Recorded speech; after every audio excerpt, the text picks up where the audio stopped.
Dear students, आज की video में हम रिमेनिंग प्रोज डिवाइसेस को डिस्कस करने वाले हैं।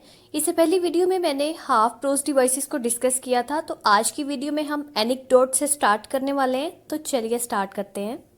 Anecdote, a real, short, informal story, incident, or account of an interesting or amusing event, often personal or historical. Anecdote एक छोटा सा रियल इंसिडेंट है या एक छोटी सी शॉर्ट स्टोरी हो सकती है, लेकिन इसे हम प्रॉपर वे में स्टोरी नहीं बोलेंगे, इनफॉर्मल स्टोरी होगी। इनफॉर्मल मीन्स इसमें किसी स्पेसिफिक स्ट्रक्चर को फॉलो नहीं किया गया होगा।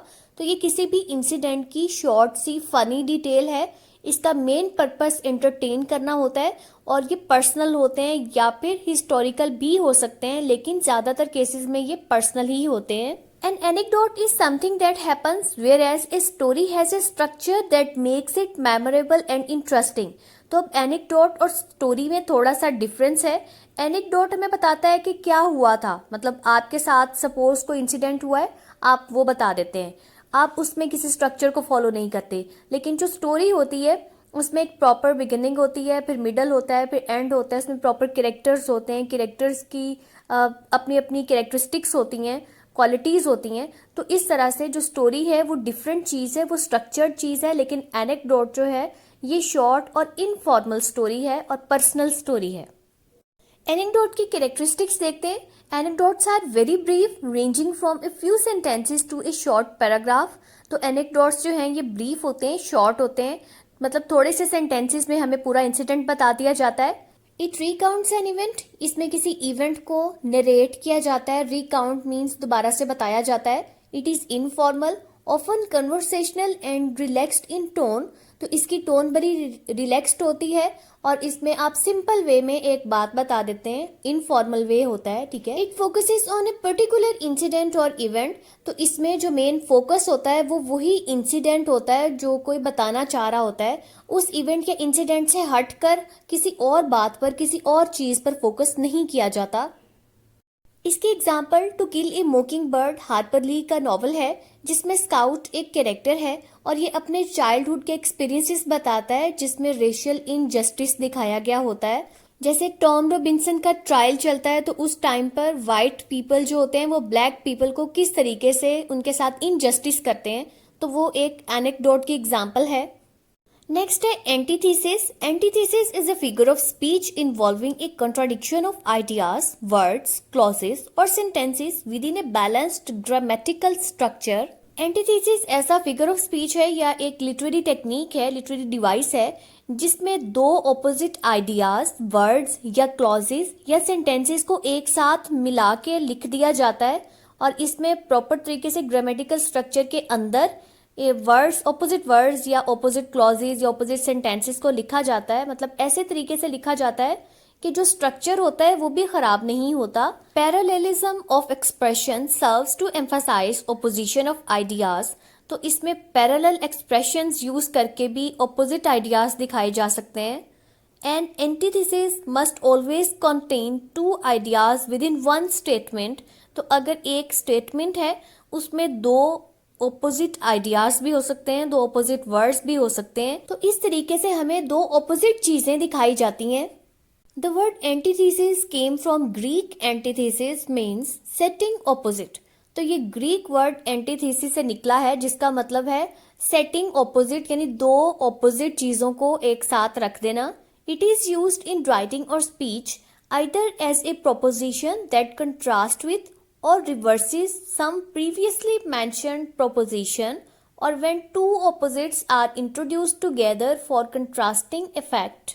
एंटीथेसिस को राइटिंग या स्पीच में यूज किया जाता है जिसमें एक आइडिया दूसरे आइडिया से कंट्रास्ट में आता है, या फिर एक आइडिया जो पहले डिस्कस हो चुका है, जो प्रीवियसली मेंशन हो चुका है, उस आइडिया को ये नेक्स्ट वाला आइडिया जो होगा ये ऑपोजिट वे में उसके आ रहा है या उसे रिवर्स कर रहा है, या फिर दो ऑपोजिट आइडियाज को इकट्ठे एक साथ लिख दिया जाता है ताकि उनका जो कंट्रास्टिंग इफेक्ट है, यानी उनमें जो कंट्रास्ट है या उनमें जो डिफरेंसेस हैं वो प्रोमिनेंट हो जाएं।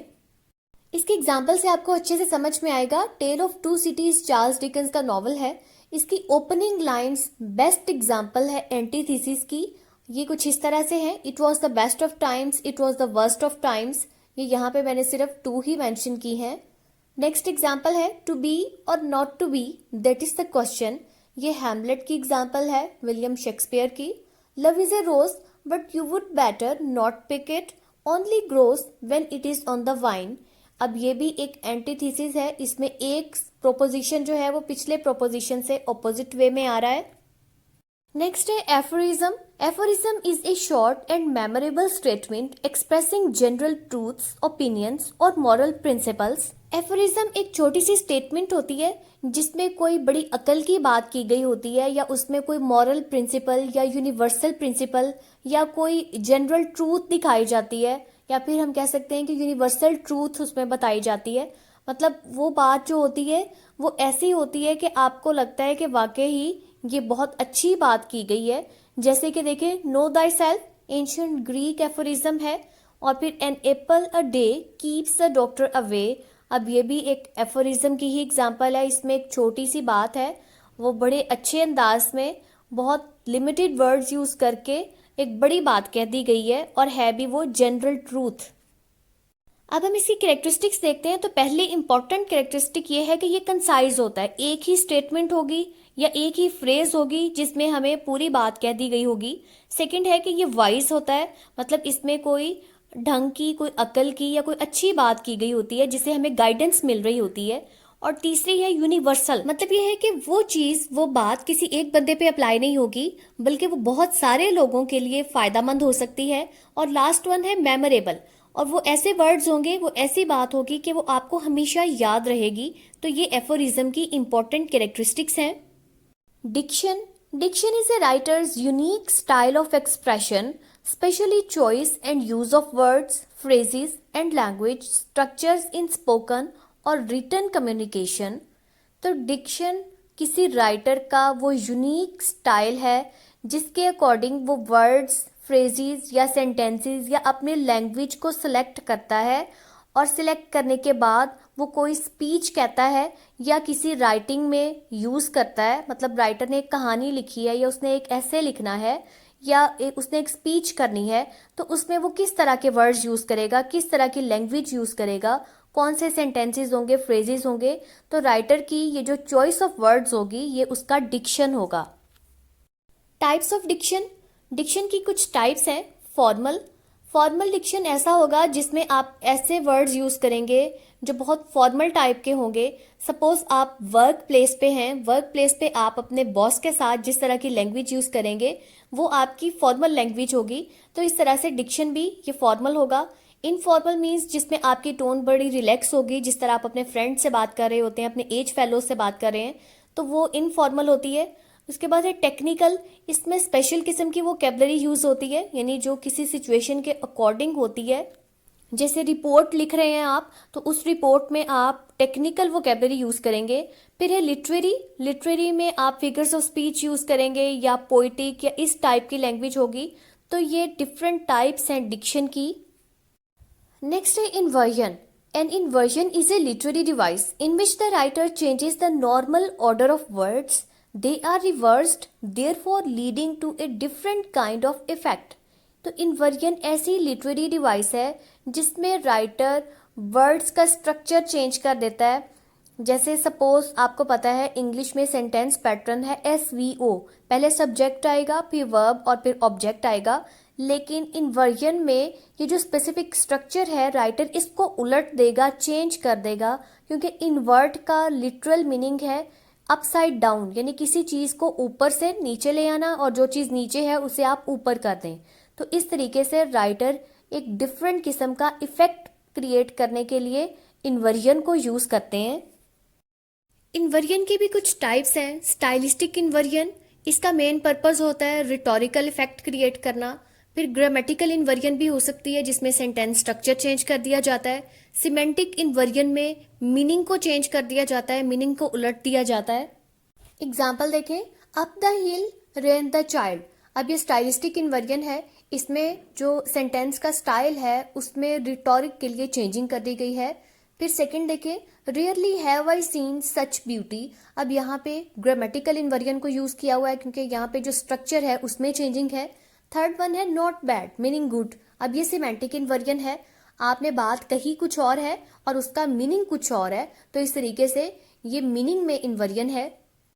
नेक्स्ट है humour. Humour in literature refers to the use of comic elements such as irony, satire, absurdity and wit to amuse the audience and to create an entertaining effect in written works.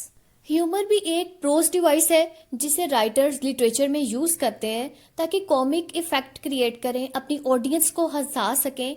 और humour में और भी काफी सारी techniques आ जाती हैं जिसे writers use करके ह्यूमर क्रिएट करते हैं, जैसे आयरनी हो गया, सैटायर, एब्सर्डिटी, या कोई विटी बात कह के, मतलब ऐसी बात जिसे ऑडियंस अचानक से चौंक जाए, उन्हें वो चीज़ डिफरेंट लगे और उन्हें हंसी आ जाए या उन्हें पढ़ के अपने आप को वो एंटरटेन करें। तो इस तरह की टेक्निक जब राइटर्स यूज़ करते हैं तो उनका मेन पर्पस होता है कि वो अपने ऑडियंस को अम्यूज़ कर सकें।